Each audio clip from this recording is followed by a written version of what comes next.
Well, good morning. We're going to start our budget hearings this morning with health access, and we are hopefully broadcasting live on our website. So welcome. Good morning. Let's get started. Good morning. I'm Carla Hedquist. I'm director of the Shawnee County Medical Society Health Access Program. And with me today, I'm backed up by a fearsome trio here. Dr. Linewetter is medical director for Blue Cross and Blue Shield, and he's also president of the Shawnee County Medical Society Board. Gary Carruthers, administrator with Kansas Medical Society, and Dr. Scott Teeter, who is the chair of the Health Access Management Oversight Committee. So all questions can be directed to them. As you know, Health Access is an excellent model of community collaboration. We have assisted over 12,000 individuals with access to health care since the program began in 2002. We're modeled after best practices in Buncombe County, North Carolina. There's a Project Access in Wichita, Sedgwick County, that started about a year or two before we did. And now there's Wyjo Cares in Wyandotte and Johnson County. So really there's only 4 counties in Kansas that are covered by this model of charity care. So I always tell our patients how lucky they are to live here. We combine care that's donated by local physicians, by both hospitals, medication assistance that we receive from the city and the county, in a coordinated program that's led by the Medical Society. So we are a physician-led program. We are a small but mighty staff of 3, myself, a part-time bilingual secretary, and a part-time eligibility specialist. We also now have 2 staff from Department of Children and Families from the state who are donated to our office 2 days a week, and they help us screen for eligibility. And that really puts that seal of approval on our eligibility process, because we know if those folks are eligible for medical cards and they have a payment source, then the physicians will get paid and they don't need us. If they're that close to becoming eligible for a medical card, then we can assist them in that process. And then vice versa. If they're not eligible for that, then they are eligible for us. We also have Bonner students from Washburn that volunteer for our program, have for the last 8 years. They are the leadership students. They are the brightest of the bright. I love those kids. They have to do 900 hours of community service, so we can really train them and they can get in and be very helpful to a very small program. So I love our students. Right now we're coordinating care for 1,881 patients as of this morning. We have 3 eligibility criteria. Patients need to live here in Shawnee County, not have any other kind of health coverage, and make less than 150% of the federal poverty guidelines. About 70% of our patients work. They're the working poor. They work jobs that don't offer health coverage, a lot of day labor, a lot of landscape labor, seasonal kinds of positions, restaurant workers, hotel maids, positions that just don't offer health coverage. A lot of our patients work more than one job. About 2/3 of our patients are women, and we have a lot of single mothers. They don't qualify for government assistance because they make too much, and they don't qualify for the subsidy for the Affordable Care Act because they make too little. Because Kansas didn't expand Medicaid, and those over 100% of federal poverty qualify for the federal subsidy, but those under 100% don't qualify for that federal subsidy. So they're in that gap between Medicaid and Affordable Care Act. So we still have low-income uninsured here in Shawnee County. I'm getting to the good part. We're requesting $100,000 this year for generic prescriptions. That's a reduction of $22,500. Our Health Access Management Oversight Committee pays very close attention to our prescription expenses. Commissioner Cook serves as the county representative on our Management Oversight Committee, and he can attest to that fact that we spend a lot of time talking about that and making sure that we can serve as many patients as possible, still have enough money to do it for the whole year. What we did about a year ago was we decided to only purchase generic test strips for patient glucometers so that they can test their blood sugar for patients that have diabetes. A lot of times the hospitals or physician offices will give a patient a free glucometer, and then that's given to them by the manufacturer, and then we would pay for the test strips. Well, the glucometers that are being given away are the high dollar ones, and the test strips are the high dollar ones. So it's actually more cost effective for us to purchase a generic glucometer from Walgreens, Walmart, Dillon's, and to pay for the generic test strips than it is to pay for the name brand ones. And so that made a significant impact on our budget. Dr. Sinovic, who is also on our Management Oversight Committee, had his lab make sure that those 3 generic models were as efficient as the name brand, and they are. So we feel like the patients are still getting good service, but it's really helped maintain our bottom line. Also, generics just overall are falling some in price, and so that's a good thing. There's some generics like Lipitor that have gone generic but still remain high, more expensive, and so we've chosen not to do those because there's other equally effective medications that our patients can get. Also, the prescription network helps us utilize maximum allowable cost, or MAC pricing, which holds all the pharmacies to the same agreed upon lowest price possible for a medication, and that also helps us maintain our budget to the best of our ability. Of the requested 100,000, 92.5 will be used to purchase the generic prescriptions, and the remaining 7,500 will go to our bilingual program secretary position.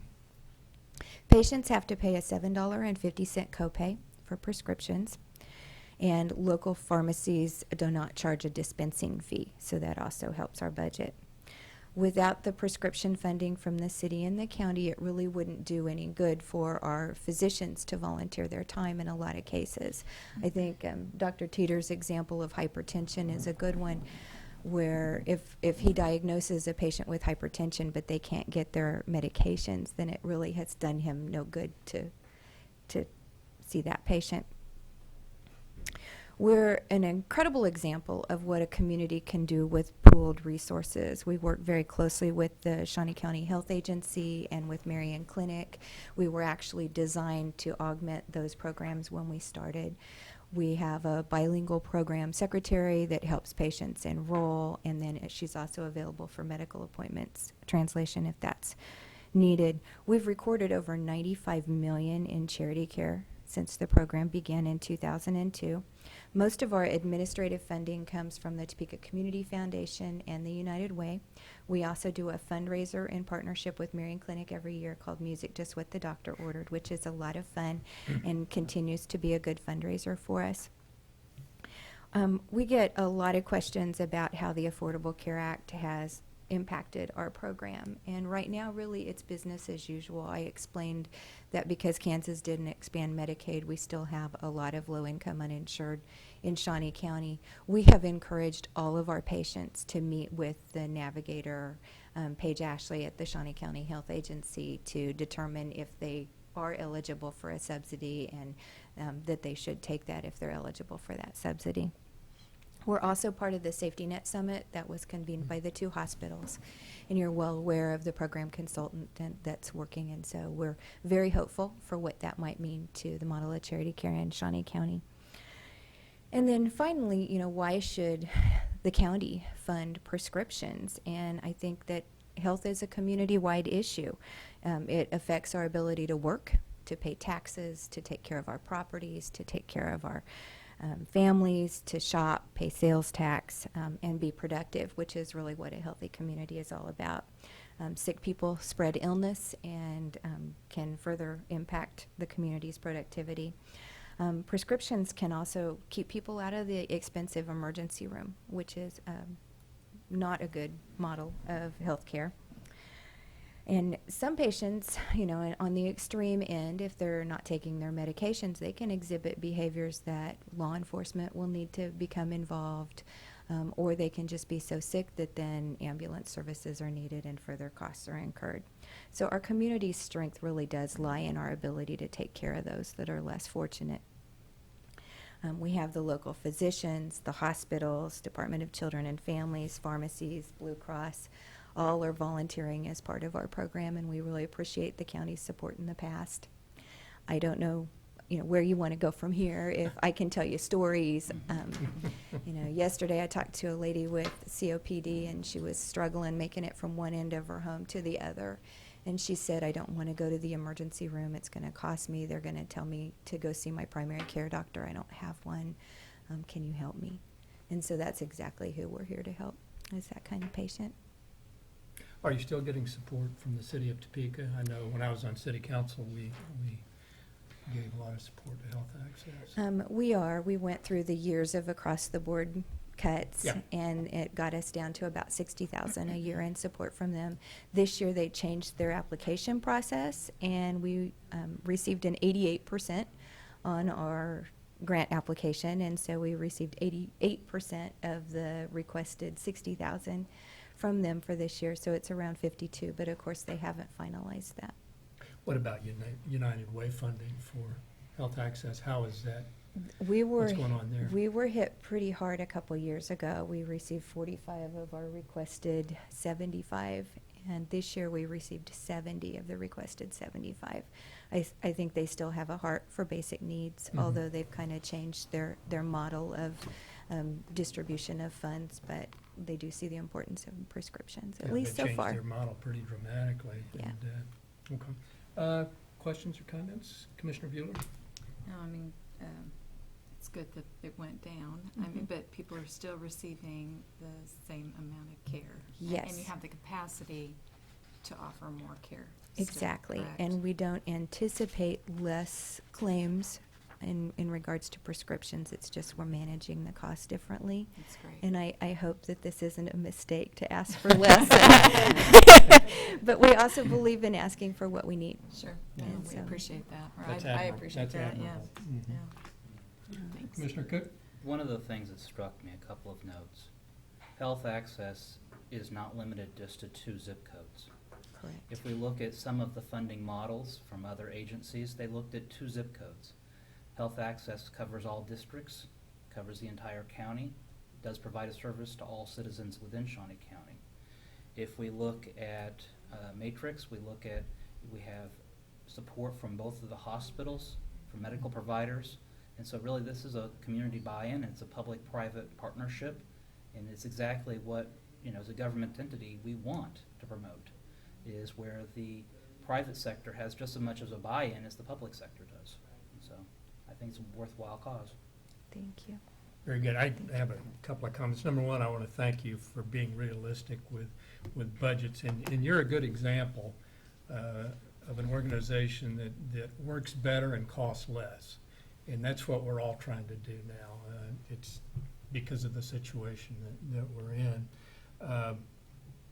The one thing I wanted to point out, and I was reading the physicians volunteering for Health Access in Marion Clinic, and of course I went to see if my doctor was on there. Of course he is, but I think it would, it's amazing to me how our community partners volunteer to make things happen and better our community. And this is a great example of that happening. It might be easier to put the people that are not volunteering because it would be a real short list and you could save some paper. Just an idea for economics. So this is really good. Thank I'm you. very impressed, and I think it's admirable what you do, and it's admirable your budget request for this year, realizing the economy that we're all still struggling with. So thank you. Commissioner? I might just have a question. Gary, are you the kind of the veteran of this group pretty much, or? That's- I was here when we started, I guess. Yeah, 2001. Yeah. right. Just as we go forward with the Safety Net Summit and changes potentially in the care of uninsured, any thoughts on? Well, And you know what, Yeah. we might have you come up to the. Yeah, so we make sure we capture this for our vast audience on the internet. Yes, we were actually in the process of, when we first started Health Access back in 2001, we had community meetings with all the different partners and went through a lot of processes and research and came up with the model we came up with. Well, after 10 years, we thought, we probably ought to take another look at what we're doing and start visiting with our partners again, see if they're still committed and all that. And we'd had a meeting or two, and then we found out that the two hospital administrators were getting together for this summit. And I was real excited about that because that was actually the first time that the two hospital administrators were really working together instead of competing. So I have high hopes for the summit. The fact that they're pushing it, they understand that there's more than enough business for both. As I understand it so far from the original consultant, the health access piece has a role to play in whatever comes. The referral business to physicians and the prescription part of it, we hope to be a part of whatever comes about. I had originally thought at one time, since we're taking a look now, we ought to look at maybe a new umbrella type organization or build one up that's already there to be an umbrella, and perhaps we could be part of that umbrella as far as administrative efficiencies and all that. So I'm very hopeful about the summit, and I'm very hopeful about the role that the health access will continue to play in that. So, Good deal. Okay. Thank you. Other questions or comments, Commissioner? One thing I might point out is that Dr. Linewitter was the medical director at the Shawnee County Health Agency and is now an administrator for Blue Cross and Blue Shield, but continues to volunteer on site at Marion Clinic. Dr. Teeter volunteers on site at Marion Clinic, but also volunteers out of his own office. And so they are both longtime members of our Management Oversight Committee, and I think it goes back to that physician leadership and the belief in the program. And so publicly, thank you to both Yes. of you and for taking time out of your schedules to come today. Not even getting a word in edgewise. Very nice, Yeah. very nice.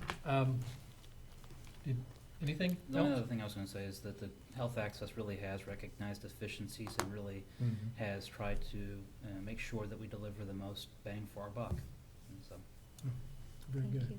Any closing thoughts, Commissioner Bueller? All right. Our next budget hearing is emergency management at 1100 hours. So right now, we're adjourned. Thank you very much. Thank you for coming.